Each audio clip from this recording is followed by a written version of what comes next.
준비되셨으면 제가 먼저 교독을 하겠습니다.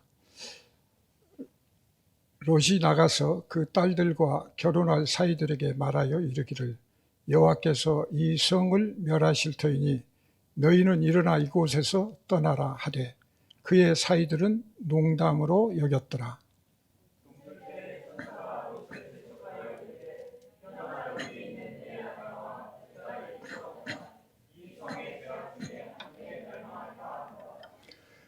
다 같이요. 그러나 롯이 지체하매 그 사람들이 롯의 손과 그의 아내의 손과 두 딸의 손을 잡아 인도하여 성 밖에 두니 여호와께서 그에게 저하를 더하시었더라. 아멘. 오늘 말씀의 그 제목이 롯이 일깨우는 이제 경고 이렇게 있습니다. 여러분들이 경고라고 그러면 굉장히 부정적으로 받아들이기가 쉬운데 경고에는 두 가지 의미가 있습니다. 위기가 닥쳤으니까, 위험하니까 빨리 알아차리라, 자각하라, 그런 의미도 있고, 또 동시에 그걸 통해서 너희들이 좋은 일, 좋은 세상, 좋은 영원한 세계를 만날 수도 있다 하는 두 가지 측면이 있겠습니다. 오늘 말씀도 여러분이 다 잘 아시는 그런 스토리이고, 또 이 스토리가 너무 쉽게 보이죠. 오늘 말씀은 하나님이 이 성을 멸망하실 거고, 그랬더니 사인은 농담을 알아들어서 말 같지 않게 듣고, 또 그것을 전하는 롯은 지체하고, 또 서두르라고 새벽 동틀 때 이렇게 하는데 망설이고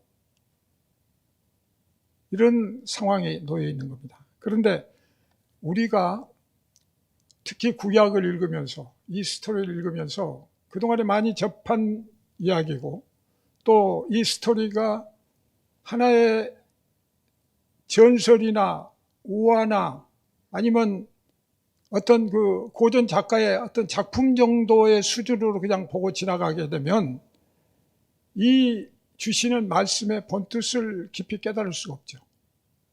또 우리가 방금 읽었던 그 본문 세 구절만 가지고 우리가 하나님의 뜻, 롯의 어떤 일생의 어떤 것들을 깨달았다.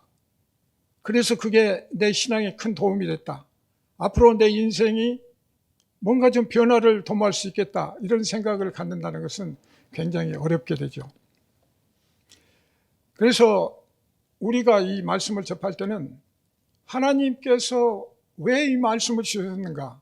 뭔가 이유가 있죠. 이 귀한 성경에 왜 쓸데없는 말을 넣으시겠어요? 정말 우리의 영혼에 도움이 되는 그런 말씀을 주신 거죠. 오늘 이 말씀을 통해서도 우리가 그 보석 같은 말씀, 뜻을 찾아내야 그게 진정한 예배가 될 수가 있다. 사실 우리가 믿는다고 할 때 그 믿음이 내가 믿어지는 게 아니죠. 믿어지는 거잖아요. 그래서 오늘 말씀을 통해서 어떤 이 전개되는 상황을 통해서 우리가 믿어지는 거예요. 다른 사람은 아무리 얘기해도 믿어지질 않는데 우리는 믿어지는 거예요. 이게 사실이다.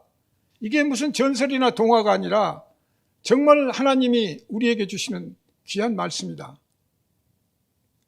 또 오늘 우리 이 본문을 읽으면서 우리는 몇 천 년 전에 얘기했던 스토리를 지금 오늘 우리가 읽고 있는 거, 느끼고 있는 거예요. 그러니까 시간과 공간을 초월한 그런 대화가 지금 이루어지고 있는 거예요. 이 순간에.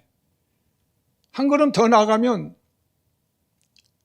이게 하나님 말씀이잖아요. 하나님이 주시는 말씀이기 때문에 하늘과 땅, 하나님의 마음과 우리의 마음이 지금 연결이 되는 이런 순간이다. 그래서 오늘 이 말씀을 통해서 우리는 큰 맥락 속에서 또 주시는 말씀이 어떤 뜻인가 이거를 깊이 좀 깨닫고 나가는 것이 중요하다. 예수님께서도 그 제자들에게 자기의 그 임종과 또 재림에 관한 얘기를 하시면서 롯의 철을 기억하라 이렇게 말씀해 주셨어요. 그러니까 이게 간단한 문제가 아니에요. 롯의 철을 기억하라는 것은 롯을 기억하라, 롯의 사위를 기억하라, 소돔성을 기억하라는 그런 말씀과 똑같은 맥락에서 봐야 된다. 소돔 기둥이 된 롯의 처만 생각해가지고는 우리가 조금 더 부족할 수가 있다. 뜻은 같은데 그 깊은 뜻을 모를 수가 있다는 거죠. 그래서 오늘 주신 말씀은 두 가지 측면의 관계가 된다.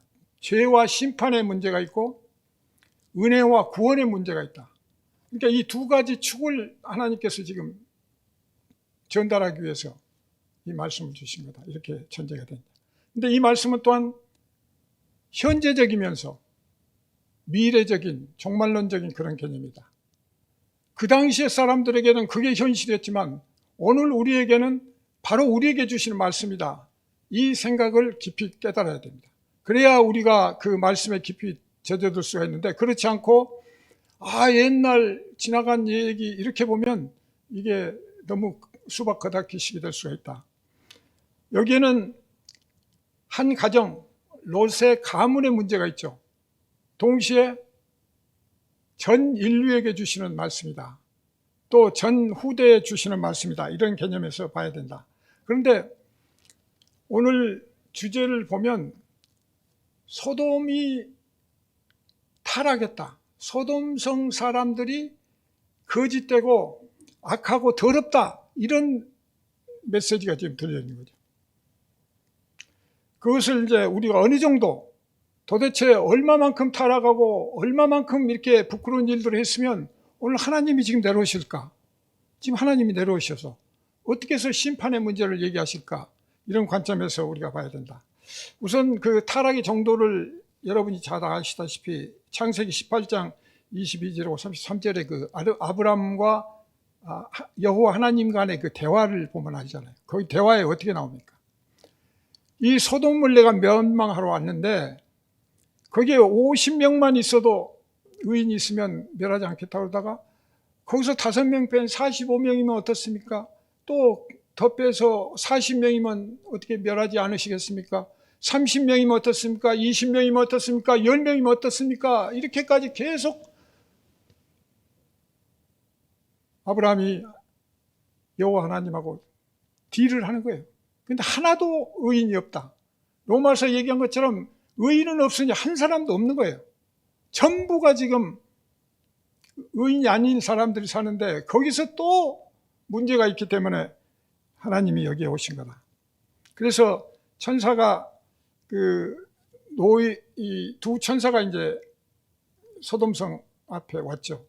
그래가지고 롯이 이제 천사를 맞아들어서 집에 숨기려고 그러는데 그 말씀을 보면 두 천사가 롯의 집에 왔을 때 소돔성이 노소를 막나라고 원근에서 다 모여. 보시면 잘 보세요. 노소 나이 많은 사람이나 젊은이나 관계없이 가까운 데도 아니고 저 먼 데 있는 그 성 변두리에 있는 사람들까지 다 와가지고 지금 천사가 왔던 그 얘기를 듣고 감사하고 기뻐서 환영으로 온 게 아니라 그건 못 알아본 거죠. 그래서 그 외지 사람이 우리의 법관이 되려고 한다, 우리의 리더가 되려고 한다, 그런 생각으로 가지고 내놓으라고 그러면서 하는 얘기가 뭐예요? 상관하겠다. 상관하겠다는 얘기는 동성애를 하겠다는 얘기거든요. 그래서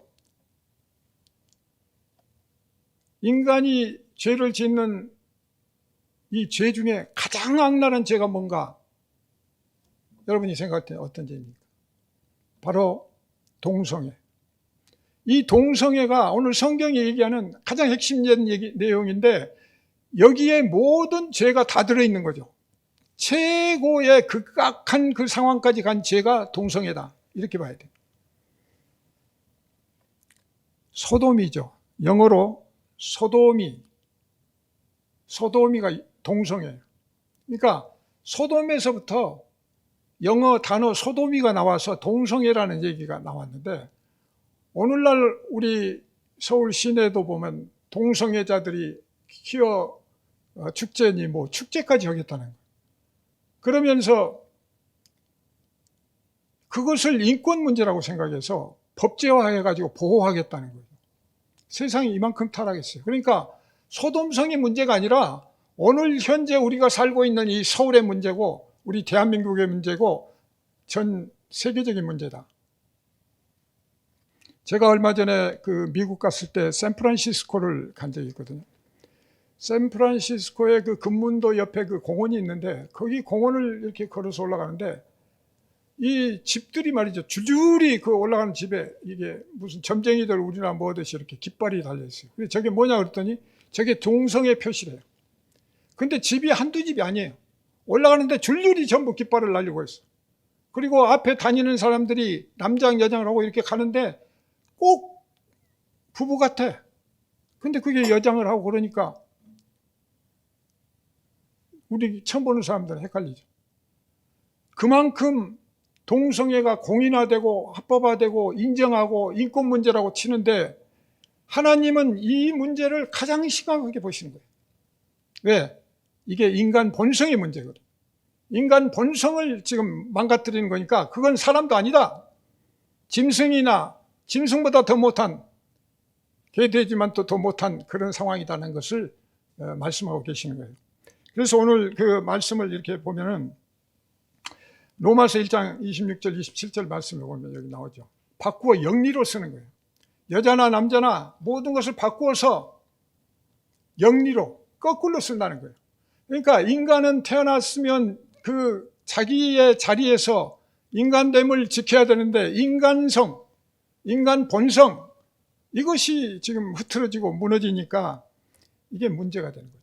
그래서 구약, 신약 성경 전체를 보면 계속 소돔과 고모라성 얘기가 나오죠. 이것은 이스라엘 패망의 본보기로 이렇게 기록되기도 하고 바벨론 문제를 통해서 기록이 되고 에돔, 그런데 여기에 신약에 오면 영원한 불을 예표하고 불경건한 멸망의 본, 그리고 복음을 멸시하는 자들에 대한 그런 본을 보이기 위해서 이 말씀을 지금 주고 계시는 겁니다. 베드로후서 2장 6절에 보면 소돔과 고모라 성을 멸하기로 정하여 죄가 되게 하사, 죄가 돼버리는 거예요. 그냥 무슨 흔적도 남는 게 아니고 죄가 돼버리는 거예요. 후세에 경건하지 아니할 자들, 그러니까 우리를 얘기하는 거예요. 후세도 있다는 거죠. 그때만 소돔이 있고 타락하고 동성애를 한 그것도 한둘이 아니잖아요. 남녀노소가 다 와서 그렇게 할 정도면 이게 보통 문제가 아닌데 그러한 경건한 자들의 본을 삼게 하겠다는 거고 유다서 7절에 보면 소돔과 고모라와 그 이웃의 도시들도 이렇게 그 이웃의 도시들, 그러니까 소돔 성만 지금 멸하는 게 아니라 그 이웃성까지 다 지금 오염이 되고 그거 오염이 되니까 그게 다 심판의 대상이 되고 멸망의 대상이 된다는 얘기죠. 이게 도미노 현상이 일어나는 거예요. 악의 도미노 현상. 그렇기 때문에 이 악의 확산성을 우리가 경계하지 않을 수가 없다. 이사야서 13장 19절에 보면 이렇게 표현합니다. 열국의 영광이요 갈대아 사람의 자랑하는 놀이기가 된 바벨론이 하나님께 멸망당한 소돔과 고모라 같이 되리니. 그러니까 하나님이 바벨론도 이 소돔과 고모라 같이 된다고 이렇게 말씀하시거든요. 그러니까 이렇게 같이 지금.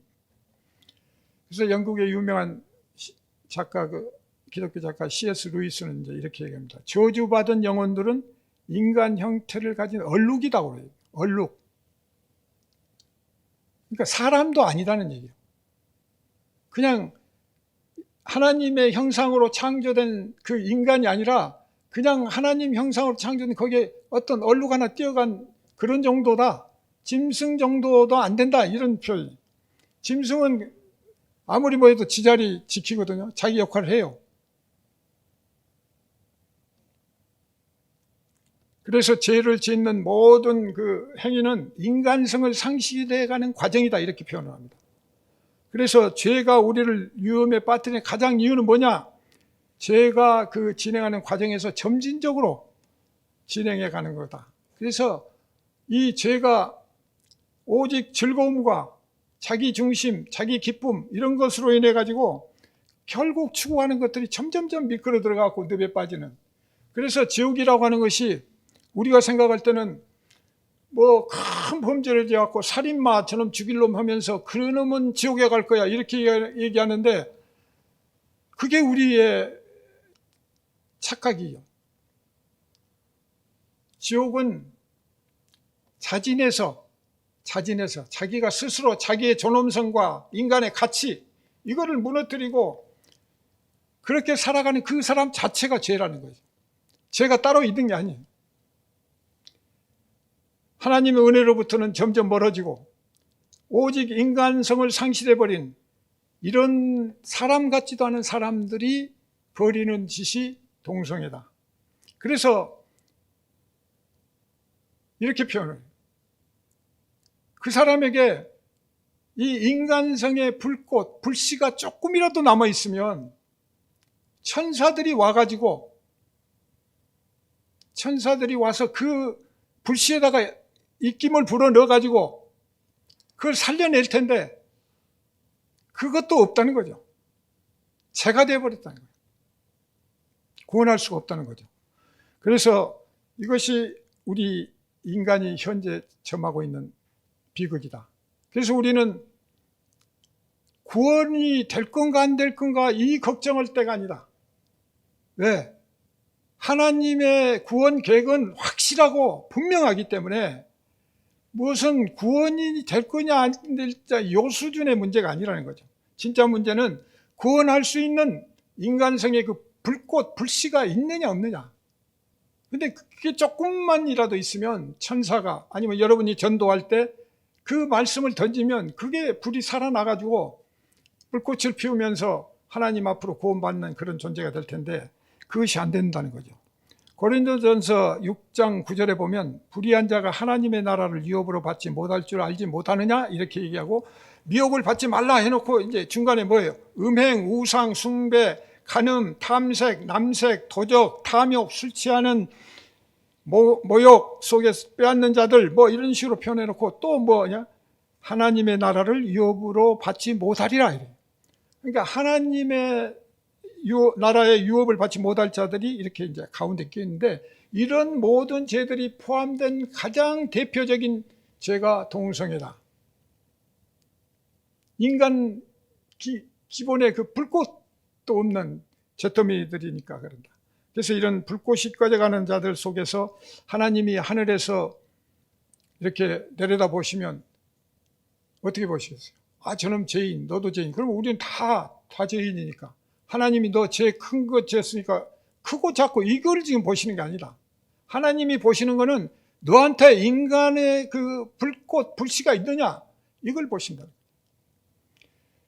이렇게 인간의 죄로 그 숨막힐 이런 세상 속에서 살아가는 우리가 이 문제를 해결하지 못하고 가는데 이 못하는 이유는 모든 사람들이 그 악한 사람들이 대체 이 작업을 계속하고 있기 때문이다. 하나님 나라를 열망해야 되고 또 천국을 열망해야 되는 그런 소망을 그대로 갖는 게 아니라 인간적인 어떤 것들을 갖다가 대체 또 세상적인 것들을 다 움켜쥐고 돈과 권력과 부와 명예를 다 움켜쥐고 이게 하나님을 내가 대리하는 거야. 하나님이 기뻐하시는 거야. 하나님의 영광을 위해서 지금 하고 있는 거야 하는 착각 속에서 빠지고 있고 이것을 천국의 대용품으로 쓰고 있다는 거죠. 아, 이게 천국이야. 그래서 여기서 꿈꾸는 것도 천국이라고 하면 이 세상처럼 빌라가 올라가고 큰 집에 뭐 정원수가 있고 뭐 화려한 어떤 이런 식의 천국을 꿈꾸고 소망한다면 이거는 아니옵시다. 그보다 더 좋은 그걸 초월하는 것이지 여기서 우리가 생각하는 그 기준으로 보는 것은 아니다. 그래서 자칫하면 우리는 그 대용품을 하나님 또는 천국의 대용품으로 활용할 수가 있다. 그래서 조심스럽다는 거죠. 그래서 우상이라는 게 따로 있는 거예요. 이게 바로 우상이다. 그래서 우리는 과거에 구약이나 주로 보면 우상을 어떻게 합니까? 나무나 석재나 돌이나 뭐 이런 것들 만들면 그게 우상이라고 생각하는데 이제는 현대에 와서 우리는 우상이라고 하면 어떻게 해요? 나쁜 것을 우상이라고 해요. 나쁜 짓. 그래서 동성애, 그 다음에 뭐 술 취한 거, 뭐 이런 마약, 알코올 중독 뭐 이런 것들을 갖다가 그렇게 평가를 하는데 사실은 한 단계 더 넘어가야 돼요. 나쁜 것만이 아니라 우리가 좋다고 생각하는 것도 거기에는 포함된다. 그 우상은 뭐냐? 애국심. 나라를 위한다 그러면서 다 명분은 좋죠. 우리나라 잘 살겠다 하면서 그 나라를 얘기하는데 그 안에는 내 욕심과 권력욕이 들어있고 그 기회를 통해서 내가 돈을 벌고 뭐 하여튼 그런 게 들어있으면 이게 애국심도 아니에요. 결국은 그걸 대용품으로 써놓고 하나님 나라를 가로막고 하나님 만나는 것을 차단하는 경우가 된다. 또 자선활동. 내가 무슨 자선활동 많이 했으니까 하나님 기뻐하시겠지. 그리고 이게 내가 자꾸 그렇게 가다 보면 엉뚱한 짓을 지금 하고 있는 거다. 모성애도 마찬가지다. 이 자녀는 하나님이 주신 거라는 걸 확실히 알면 거기에 대한 그 동등한 자기 이상의 어떤 그 존엄성과 가치를 느껴야 되는데 그것을 거꾸로 생각을 해요. 그래갖고 내 소유물이고 내가 함부로 돼야 된다니까 폭행하고 애들을 갖다가 죽이기도 하고 하여튼 요즘 뉴스 가지고 그냥 정말 눈뜨고 볼지 못할 정도의 소돔과 고모라 성의 똑같은 그 이상의 지금 상황에 있다. 동성애뿐만 아니라 그 안에 숨은 많은 그 범죄적인 요인들이 많다. 그래서 하나님으로부터 모든 게 멀어지게 하면 그것이 다 우상이다. 하나님으로부터 멀어지게 하는 것은 우상이다. 근데 그 중에서 가장 심각한 우상은 뭐냐? 자기 존재의 자리를 이탈하는 거예요. 잘 봐야 돼요. 자기 존재의 자리. 여러분은 지금 지구상에 78억 인구가 있으면 78억 인구가 다 다른 지문을 갖고 있어요. 다 다른 DNA, 다 다른 이 구조를 갖고 생각을 갖기 때문에 하나님에 알맞는 그 역할을 해야 되는데 자꾸 벗어나려고 그러죠. 그러니까 하나님도 벗어나고 자기도 벗어나. 그래서 자기 정체성이 없어, 주체성이 없어. 그러니까 죄가 되는 거예요. 그러니까 그러지 어떻게 동성애 상상도 할 수가 없잖아요. 어떻게 그런 일들이 일어날 수 있습니까? 자기 능력과 자기 힘과 자기 중심의 이런 것들이 되면서 타인과 비교하는 이런 모든 것들이 문제가 된다. 그래서 이사야서 3장 9절에 보면 이렇게 말씀하십니다. 그들이 안색이 불리하게 증거하며 그들의 죄를 말해주고 숨기지 못함이 소돔과 같으니 그들의 영혼에 화가 있을진저 그들이 죄악을 자취하였다. 그러니까 죄악을 내가 만든 거예요. 내가 만든 거지 하나님이 너 좀 여보 죄악 좀 저질러 봐 이렇게 하신 게 아니다. 소돔성의 가장 큰 문제는 뭐냐? 이렇게 썩어 빠지고 모든 죄악으로 이렇게 얼룩져 있는데 이거를 모른다는 거죠. 증상이 없어요. 그러니까 문둥병 환자하고 똑같아요. 아무리 만져도 감각이 없어요. 살이 문드러지고 피가 나는데도 자기가 그걸 몰라. 자각이 없어. 그렇다고 그것을 자각할 수 있게끔 얘기해 주는 사람도 없어. 그러니까 내가 죄 가운데 있다는 것을 알지도 못하고 깨우쳐 주는 사람도 없어. 다 똑같아. 이게 심각한 현상이다. 경고자도 없고 나팔수도 없고 이것이 간단히 된 문제가 아니다. 여러분이 아시다시피 동생 아벨을 죽인 건 누구예요? 가인이잖아요. 가인이 동생 죽이고 도망가고 어디 갔어요? 에녹성을 만들잖아요. 성을 만들어요. 들판을 떠돌이로 하나님 명하셨는데 에녹성을 만들어가지고 그 안에서 온갖 범죄를 졌는데 요게 말이죠. 또 더 이전되고 확산되고 어떻게 창세기 11장에 가면 신할평야에다가 큰 성읍을 지어요. 그게 이제 노아의 후손들이 또 그렇게 해요. 그래가지고 거기다가 바벨탑을 세우죠. 성읍과 바벨탑을 세우는데 바벨탑을 높이 쌓아서 하늘까지 이루겠다는 거예요. 그러니까 그때 하나님이 또 내려오셔요. 그래가지고 그걸 다 흩으셔요. 이게 이제 결국 소돔성까지 이렇게 이루어진 거예요. 그 다 부근이에요. 그때 하나님이 다 흩으셨는데 흩어지지도 않고 그 자리에 또 남은 놈들이 있어요. 그래서 죄의 온상이 됐는데 그게 이제 바벨탑과 아까 말씀드린 대로 소돔과 다 연결이 되고, 그것이 오늘날 정말 서울도 그 대상에 포함될 수가 있는 거예요. 사실 엄밀히 보면 우리가 냉정하게 볼 필요가 있다. 그래서 롯의 그 인생이 과연 성공인가 실패인가, 이걸 우리가 한번 생각을 하면서 오늘 말씀을 가야 됩니다.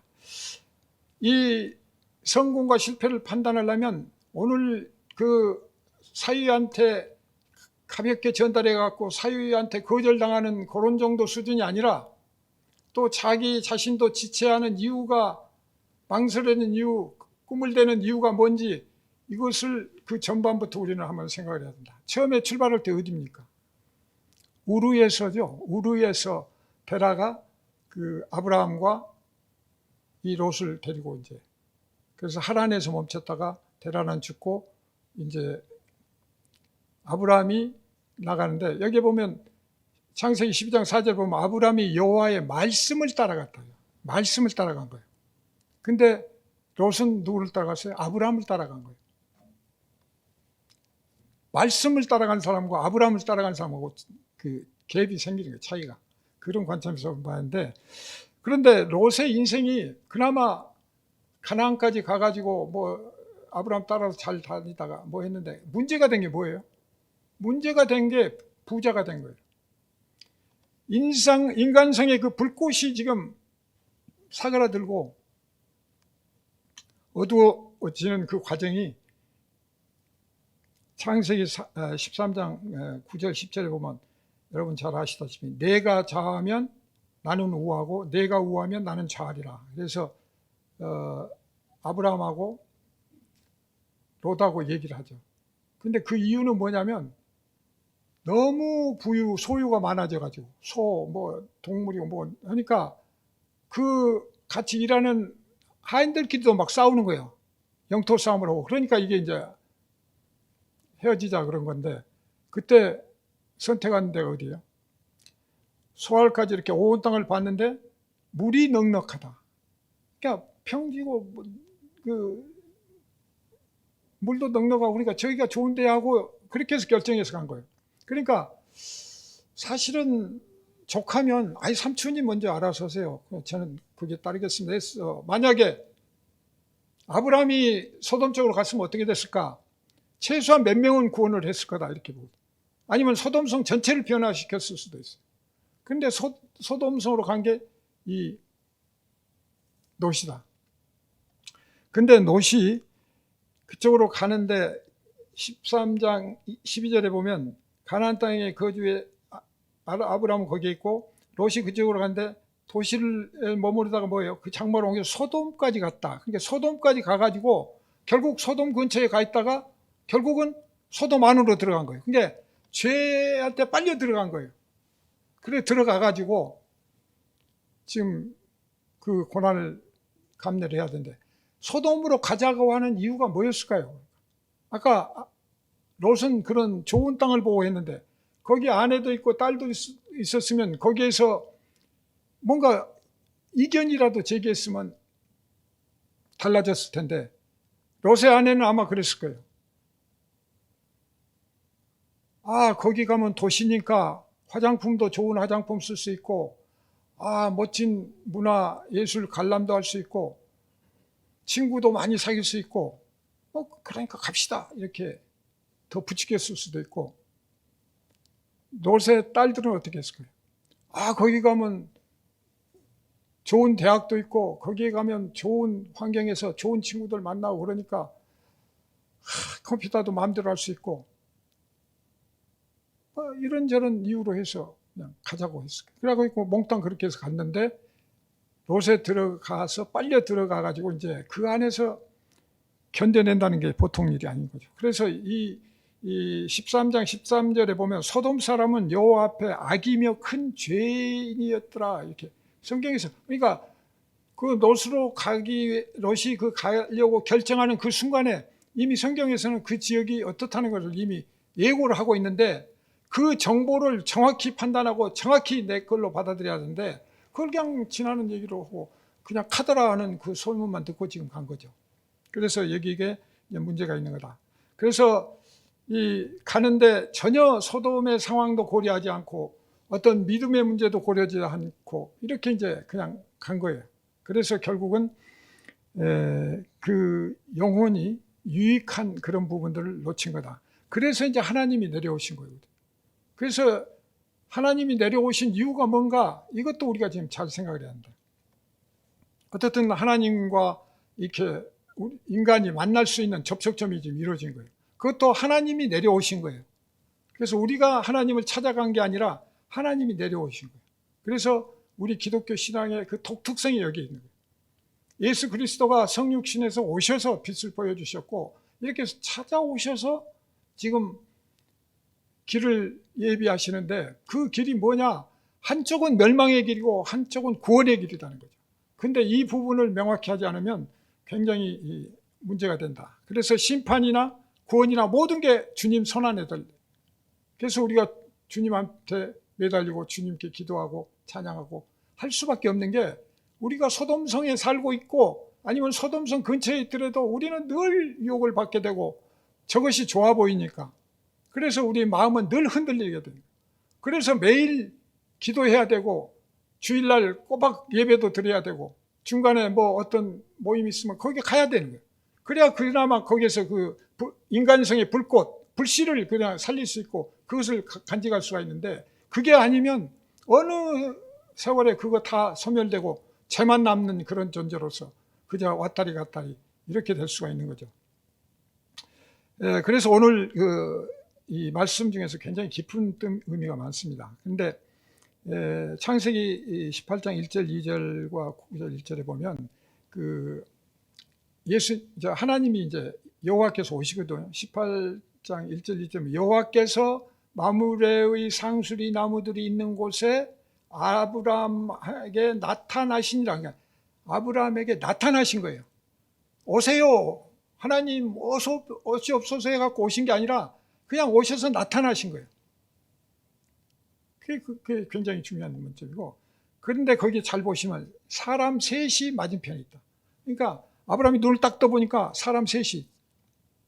근데 여기서 우리가 잘 봐야 되는 게, 아브라함이 여호와께서 내려오셨잖아요. 근데 셋이에요. 그래서 여기서 삼위일체 하나님을 우리가 연상할 수가 있죠. 그러니까 성부, 성자, 성령 하나님이 함께 오셨다고도 볼 수가 있는 거고. 근데 그 밑에 가면은 저녁 때 두 천사가 이렇게 표현이 됐거든요. 소돔에 이르니 롯이 소돔 성문에 앉아있다가 그들을 영접하고. 그러니까 그때는 또 두 천사예요. 그러니까 이게 삼위일체 하나님이 아닐 수도 있고 천사하고 같이 오셨을 수도 있고 이렇게 볼 수 있는데, 저는 이제 창세기 11장 7절에 보면 아까 말씀드린 대로 신할성에 바벨탑 쌓을 때 우리 내려가자 이게 나오거든요. 이게 우리 내려가자 할 때 우리는 삼위일체 하나님이에요. 그래서 뭐 어떻게 이 천사가 결국은 결정적인 역할을 다 해요. 또 멸망까지 다 하는 거 보면 어떻든 그런 관점에서 우리가 봐야 되는 거고, 그 다음에 이 소돔으로 향하는데, 두 사람이 향하는데 아브라함이 가서 이렇게 전송을 해요. 전송을 하고 그 다음에 돌아와 가지고 또 여호와 하나님하고 마주쳐요. 그래가지고 아까 말씀드린 소돔성 멸망에 관해서 인원을 의인이 뭐 한 50명, 40명, 30명, 20명 이렇게 계속 한 게 하나님이 남으셔서 아브라함하고 흥정을 하신 거예요. 그런데도 하나도 없다는 거예요. 그게 알아라 이거예요. 나도 알려고 왔지만 너희들 이런 상태인데, 이런 상태에서 내가 멸망할 건데 그 멸망할 상태에서 너희들 좀 자각하고 깨닫고 빨리 성을 탈출하라, 이런 메시지가 거기 같이 들어있는 거죠. 그래서 여기에 보면 이제 성경이 굉장히 치밀해. 빈틈이 없어요. 그러니까 어디에 이렇게 허술한 부분이 없어요. 그래서 우리는 성경을 100% 믿어야 되고 한치 오차도 그리고 이 말씀이 우리 예수 그리스도의 성육신을 예표하는 어떤 그런 상징적인 의미도 있고, 하나님과 천사의 관계를 우리가 알 수 있고 삼위일체 하나님을 알 수 있는 이런 경우들이 생긴다. 그래서 아까 말씀드린 창세기 11장 7절에는 자 우리가 내려가서 거기서 이렇게 얘기를 하거든요. 그러니까 여기서는 우리가 분명하게 삼위일체 하나님이 얘기하고 계시는데, 여기 오늘 말씀에서는 또 다르게도 생각할 수 있는데, 어떻든 예수님이 천사라는 그런 타이틀로 성경에 올 수도 있고, 군데군데서 그렇게 봐야 돼요. 하늘에서 내려와서 이렇게 하시는 걸 보면.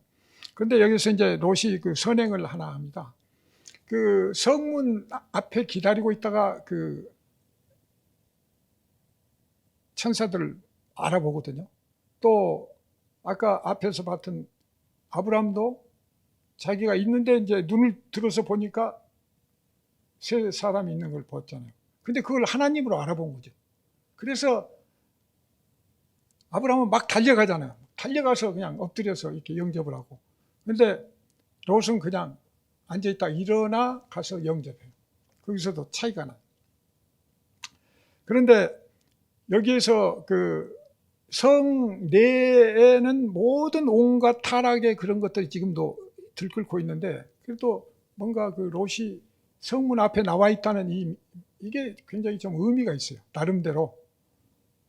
그리고 그 천사를 자기가 보려고 해서 봐준 게 아니에요. 여기서도. 천사가 자기를 나타낸 거예요. 보여준 거, 알게 만든 거예요. 그래서 알아진 거예요. 내가 보려고 해서 안경 쓰고 이렇게 해서 봐갖고 이게 분별을 못해요. 여기 이 자리에 지금 예수님이 와 계신다고 하면 인간의 몸을 입고 앉아 계신다고 우리가 알아보겠어요? 못 알아봐요. 또 아마 내가 그리스도야, 이렇게 제디만 그리스도야 이렇게 얘기하신다고 해서 에이 무슨 농담, 무슨 이렇게 생각할 거예요. 그러니까 우리 심령으로 그걸 깨닫게 해 주셔야 돼요. 그래야 그걸 알게 되는 거죠. 그러니까 그냥 가서 영접하고 들어가시죠. 이제 이렇게 했는데, 거기에서 이제 이게 보여지고 나타내 주셨는데, 중요한 것은 이 무교병을 만드는 거. 그러니까 이 롯이 그들을 위해 식탁을 베풀고 무교병을 구우니, 이렇게 무교병. 이게 여기 중요한 메시지인데, 무교병은 뭐예요? 유교병은 안에 뭔가 섞인 거예요. 막 이것저것 섞여갖고 우리는 그 빵을 더 좋아해요. 왜? 우리 입맛에 맞거든, 달콤하거든. 근데 무교병은 아무것도 안 들어가니까 정말 깔깔해갖고 먹을 수 없어. 태태태 뱉어야 될 정도거든요. 근데 이게 우리가 그 무교병의 그 누룩 없는 떡, 이게 뭐냐면 애굽에서 떠날 때, 출애굽할 때, 그게 이제 출애굽할 때 뭐예요?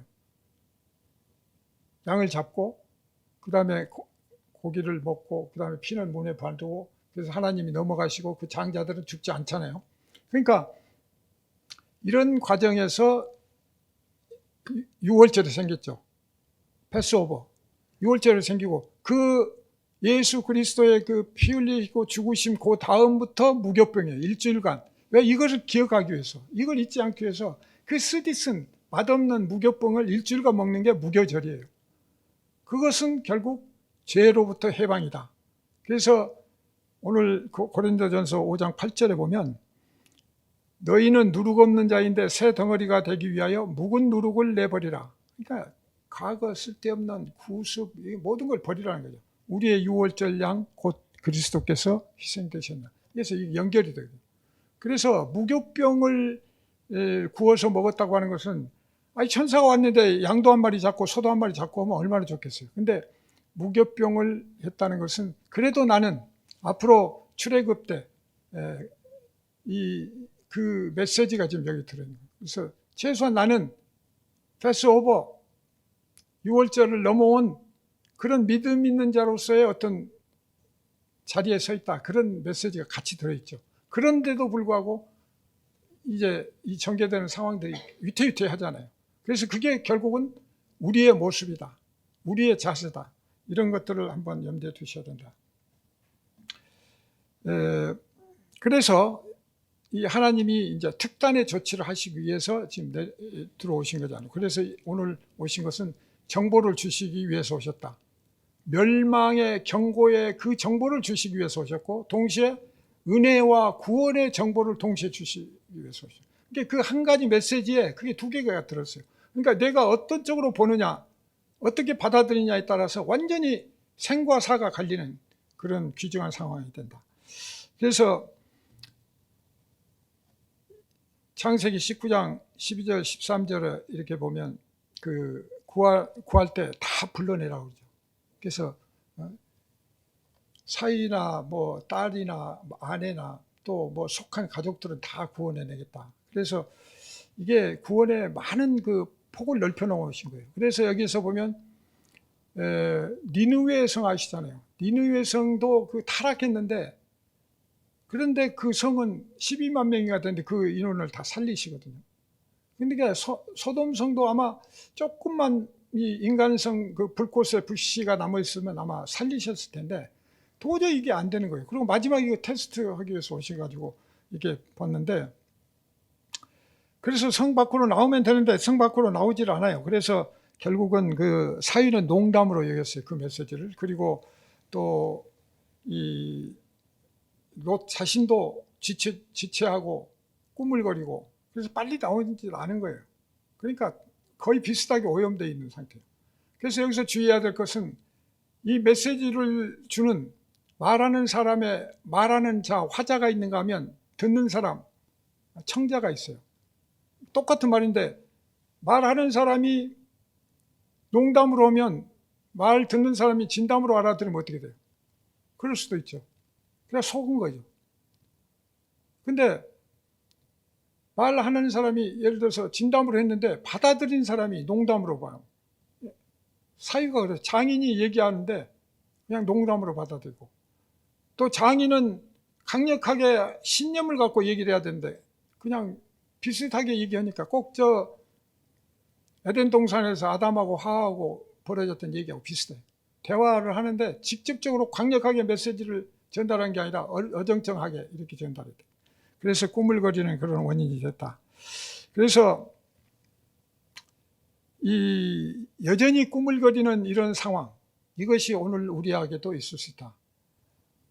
롯은 어떻든 성이 곧 멸망할 거다. 그 멸망하면 나도 곧 죽을 거고 우리 딸과 사위와 와이프가 다 같이 그냥 이렇게 멸망할 수 있는 그런 상황인데 그걸 인지를 못하고 계속 꿈을 그렸다는 거죠. 그래서 뒷걸음질 치는 이런 상황이 됐는데, 여기서 미리 어떤 경고를 주면 반드시 미리 대비를 하라는 얘기예요. 그러면 오늘 또 우리가 마찬가지, 말씀을 듣고 하는 것은 우리는 미리 대비하는 거예요. 어떤 사탄의 유혹이나 또 어떤 멸망의 상황이 오더라도 우리가 미리 대비하는 거예요. 말씀 가운데서 바르게 서서 그때 어떤 사인이 오면 바로 튀쳐나갈 수도 있고 방어할 수 있는 이런 경우가 돼야 되는데 그렇지 못한다. 그래서 우리는 때가 되면 때가 되면 그 때를 잘 알아야 돼. 그래서 결단하고 행위로 옮겨야 되는데 그것을 지금 하지 못하는 거죠. 그래서 문제는 우리도 찬양할 때, 기도할 때 뭐 내 생명 드리리, 주님을 위해서 내 생명 다 바치겠다고 얘기하는데 뭘로 바칩니까? 결국 시간을 바치는 거예요. 시간은 타임 이즈 머니나 타임 이즈 골드가 아니라 생명이라고 그랬죠. 그러니까 생명이에요, 이 시간이. 그러면 이 시간을 말씀과 기도에 그냥 해야 그게 내가 생명을 드리는 거지, 말로만 생명을 드리려고 뭘 어떻게 드려요? 물자 드려서 뭐 하나님, 그게 하나님한테 필요합니까? 그거 아니잖아요. 그래서 불씨를 드리는 거예요. 나한테 남아있는 인간성의 불씨를 기도로 드리는 거고 말씀으로 드리는 거고 그러는 거지. 결국은 이러한 경우들이 다음 일정까지를 못하게 만들고, 그러니까 결국은 이렇게 주저하고 지체하고 꿈을 대는 그런 상황으로 가게 된다. 그래서 오늘 하나님이 주신 그 은혜, 이것을 한번 간략히 요약해서 오늘 말씀 중에서 우리가 한번 점검을 해보죠. 그래서 하나님은 모든 유기의 정보를 주시는 분이에요. 그래서 위기의 어떤 상황은 항상 하나님께서 우리를 주시기 때문에 우리가 안테나를 켜고 있으면 언제든지 접할 수 있다. 그래서 창세기 18장 17절에도 보면 내가 하려는 것을 아브라함한테 숨기겠느냐 이렇게 말씀하죠. 숨기겠느냐? 숨기지 않겠다는 거예요. 다 알려주겠다는 거예요. 그러니까 문제는 우리한테 있는 거다. 그 다음에 재촉하며 손을 잡아 이끄시는 분이에요. 그래서 사이 그냥 농담으로 하고, 또 로또 그렇고 노새처 딸 그런데 뭐예요? 다 손을 끌어내죠. 천사가. 노새 손 잡고 노새처의 손을 잡고 노새 딸들 손을 잡아서 성 밖으로 끌어내는 거예요. 그렇게까지 하나님은 세세하게 능력을 발휘해서 구원하시는 거예요. 왜? 우리에서 출발할 때 하나님이 선택하신 백성이거든. 그걸 구원하시기 위해서 그렇게 머뭇거리게 끌어내시는 거예요. 얼마나 이게 참 감사한 일이에요. 거기다가 뭐예요? 도망가는 방법과 생명을 보존하는 방법까지를 알려주세요. 돌아보지 말라 이거예요. 들에 머물지 말라. 산으로 도망해라. 방법까지를 다 얘기를 해주시는 하나님이시다. 그래서 우리는 이 말씀 가운데서 바르게 서야 된다. 또 한 가지, 하나님은 추가적인 은혜를 끝까지 베푸시는데 여기 참 기가 막혀요. 이렇게 도망을 가는데 롯이 어떻게 해요? 롯의 아내는 그냥 돌아봐가지고 소금 기둥이 돼버렸으니까 뭐 그 할 일인데, 도망가가지고 안전한 지대에서 가라고 했는데 아이고 뭐예요? 아이고 저 도망해서 저 산에까지 갈 수가 없나이다. 재앙을 만날까 죽을까. 아니 저쪽으로 가라겠는데 하나님 말씀 100%안 믿고 내가 죽을까 못 가겠습니다. 여기 조그마한 소알 그 성으로 가게 해주세요. 그래요. 근데 하나님은 크게 보시는데 인간은 이제 적은, 소알이 적다는 얘기예요. 적은 데로 가고 적은 성읍으로. 그래서 그것으로 가서 내 생명을 보존하겠다. 여기도 내 중심이 돼 있어요. 내가 판단하고 내가 결정하는 게, 그러니까 하나님이 너무 너그러우신 거예요. 여기서도. 그런데도 그 뒤에 보시면은 어떻게 얘기하세요? 21절과 21절을 보면 그리로 속히 도망가라. 그 소알로 빨리 도망가라. 내가 아무 일도 할 수 없다. 그러면서 거기도 멸하지 않는다고요. 그러니까 거기도 그 덕분에 사는 거예요. 소알성도. 하나님이 롯 하나를 건지시기 위해서 정말 이렇게까지 양보하시면서 길을 보이시는 거예요. 그게 우리 하나님. 롯은 아직까지도 오만방자한 그런 마음이 좀 남아있고, 그래서 다시 그 적은 성읍으로, 소알 성읍으로 들어가는데, 차라리 그때 가나안에 있는 아브라함한테 간다고 했으면 더 낫을 거 아니에요? 근데 아브라함한테 갈 생각은 또 안 했어요. 그런데 거기서 어때요? 소알에서 거기 답답하고 적었고 또 뭐니까 산으로 가죠. 산에 가서 어떻게 합니까? 동굴로 들어가 가지고 그 동굴에 있다 보니까 결국 딸들하고 뭐 이상한, 그래서 이 동성애 못지않는 또 죄를 저지르고, 그러니까 구원을 받으면서 우리가 산다고 하면서도 말씀대로 살지 않고 말씀을 존중하지 않고 말씀을 경청하지 않으면 구원은 받았지만 하나님의 그 손길로 끌어당김을 당하고 도망갈 수 있는 위기의 상황을 다 얘기를 하심에도 불구하고 우리는 결론이 안 좋아요. 그래서 롯은 죽었어도 그 이름이 어떻게 됐는지 흔적도 없어요. 롯은 그냥 누구는 어제 장사되었더라 이런 얘기가 있지만 그런 것도 없어요. 그냥 흔적도 없이 사라졌어요. 구원받은 자의 종말이 그래요. 이 땅에서 우리가 살더라도 정말 믿음을 갖고 확실하게 주님 앞에 서서 나아가는 그런 믿음 생활을 해야 된다.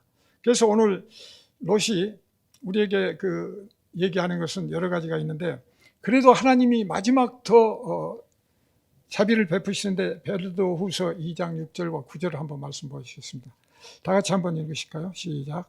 소돔과 고모라 성을 멸망하기로 정하여 제가 되게 하사 후세에 경건하지 아니할 자들에게 본을 삼으셨으며 무번절에 음행한 행실로 말미암아 고통당하는 의로운 롯을 건지셨으니 이는 이 의인이 그들 중에 거하여 날마다 저 불행한 행실을 보고 들으므로 그 의로운 심령이 상함이라. 참 신약에 와서 그래도 그 롯을 의인이라고, 그래서 여기에서 신학적인 그 큰 의미가 있는 게, 우리도 의로운 칭의라 그러잖아요. 의롭게 여김을 받는 거예요. 그러니까 그건 하나님이 주권이고 하나님이 우리를 의롭게 여겨주신 거예요. 그래서 선택하시고, 그래 너 죄인이지만 의롭게, 그래서 나하고 관계를 맺자. 의라는 게 관계잖아요. 관계를 맺고 좋은 해서 너희들 내 말 잘 듣고 이렇게 이 세상 좀 잘 살아봐 하는 그런 메시지가 들어요. 그런데 하나님은 어떠세요? 너 그래 그동안에 소돔성에 들어간 것도 잘못됐고 그러긴 한데 그래도 그 안에서 그놈들하고 동화되지 않으려고 그 안에서 견디는 그 고통, 그 심령이 얼마나 어렵겠느냐, 그 마음까지를 헤아리신 거예요. 너 그때 힘들었지? 그것만이라도 내가 볼 땐 너는 참 잘한 거다, 고맙다 해서 구원의 길로 계속 인도하시고 이끌어 가시고, 그런데도 마지막 순간까지 끝없는 그 죄악의 그 뿌리들이 남아가지고 구원자답지 않는, 구원받은 자답지 않는, 믿음의 하나님 백성답지 않는 그런 행실을 이제 보이고 이렇게 나간 거죠. 그래서 이런 칭의라고 하는 것은 우리가 의롭게 되는 게 아니라 하나님께서 의롭게 여겨주시는 거고, 하나님께 의지해야만 우리가 의롭게 되는 거예요. 하나님을 의지하지 않으면서 나는 의로워? 이거는 말도 안 되는 거예요. 내 인간의 의니까. 그렇기 때문에 하나님이 내려오신 그 뜻이 뭔가, 이것을 우리가 다시 한번 생각하면서 이 롯의 그 긴 여정을 통해서 하나님은 전혀 안 계신 것 같지만 이끌어내셨고, 또 중간에 전혀 안 계신 것 같지만 또 그 소돔성 안에서 그 애가 더 이상 타락하지 않도록 그래도 지켜주신 거예요. 그 많은 노소 그 무리들 속에 끼지 않도록 지켜주신 거고, 또 소돔성을 멸망할 때 구원을 해주신 거예요. 그래서 하나님의 오신 목적은 긴 여정으로 봤을 때 임마누엘 하나님이시다. 그러니까 그냥 보기에는 하나님이 안 계신 것 같지만 다 그 손길이 그대로 지켜주시면서 마지막 순간까지 그 안에 우리의 자유가 있는데, 그 자유가 어떻게 쓰이느냐, 어떻게 선택을 하느냐에 따라 달려질 수가 있다. 그래서 오늘 임마누엘 하나님, 이 우리 하나님을 우리가 생각하면서 롯이 일깨우는 경고가 있다. 첫째는 하나님의 징벌은 정확하다. 정확하고 명확하다. 그 다음에 그 멸망은 유황불, 바닥까지 다 쓸어버리는 그런 경우가 된다. 그래서 창세기 19장 24절 25절 보면 하나님께서 고모라성 피같이 유황과 불을 쏟아가지고 그 다음에 뭐예요? 다 엎어버려. 다 엎어멸할. 한 게 똑같은, 우리가 지금 이 땅에서 타락했고 죄가 되듯이 멸하시면 그 지역은 완전히 잿더미가 되는 거예요. 그래서 우리는 이 조그마한 불씨라도 살려야 된다. 그래서 이 멸망은 먼 데 있는 게 아니라 바로 우리 앞에 있다. 현재적이다.